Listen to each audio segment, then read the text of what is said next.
জাতীয় সাংবিধানিক council NCC গঠনে বেশিরভাগ রাজনৈতিক দল একমত থাকলেও রাজি নয় বিএনপি।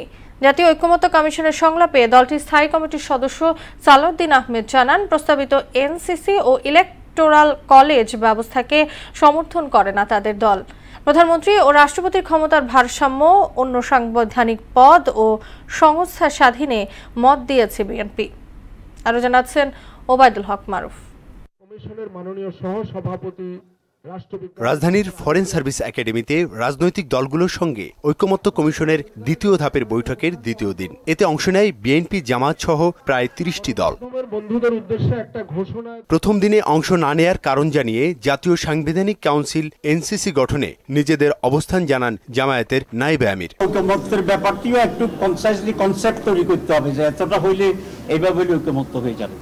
সব বিষয়ে যেখানে যেখানে কন্ট্রোভার্সি থাকবে, ডিফারেন্স থাকবে, আমরা সেই জন্য বলেছি ওগুলা ডিফারেন্স সহ, নোট সহ গণভোটের জন্য দিয়ে দেওয়া।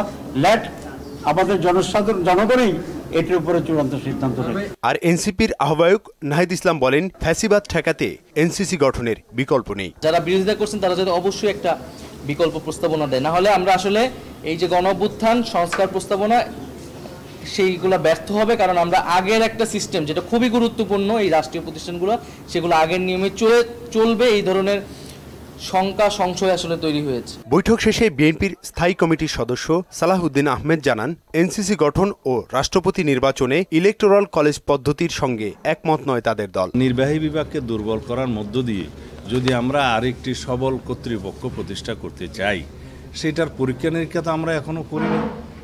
সেই এক্সপেরিমেন্ট করতে তো আমরা এখন পারবো না। আমরা যেটা পারবো সেটা হচ্ছে যে পাওয়ার ব্যালেন্স করা, চেক অ্যান্ড ব্যালেন্স করা, প্রেসিডেন্ট অ্যান্ড প্রাইম মিনিস্টারের মধ্যে ক্ষমতার ভারসাম্য করা। পরে কমিশনের সহসভাপতি অধ্যাপক আলী রিয়াজ বলেন, বেশিরভাগ রাজনৈতিক দল এনসিসি গঠনের পক্ষে মত দিয়েছে। যে কোনো আলোচনায় প্রতিবাদেরও তো একটা জায়গা থাকতে হবে। সব বিষয়ে যে সবসময় আমরা একমত থাকবো তা তো না। ফলে তাদের পক্ষ থেকে তাদের যেই অসন্তোষ বলেন, অভিযোগ বলেন, খুব বলেন, তারা সেটা রেজিস্টার করেছেন, আমরা এটা নজরে নিয়েছি। বিষয়টি নিয়ে বৃহস্পতিবারও আলোচনা হবে বলে জানান তিনি। আলোচনাটা খানিকটা অগ্রগতি হয়েছে, আমরা এই আলোচনা অব্যাহত রাখবো আগামী সপ্তাহে। ওবায়দুল হক মারুফ, মোহনা সংবাদ, ঢাকা।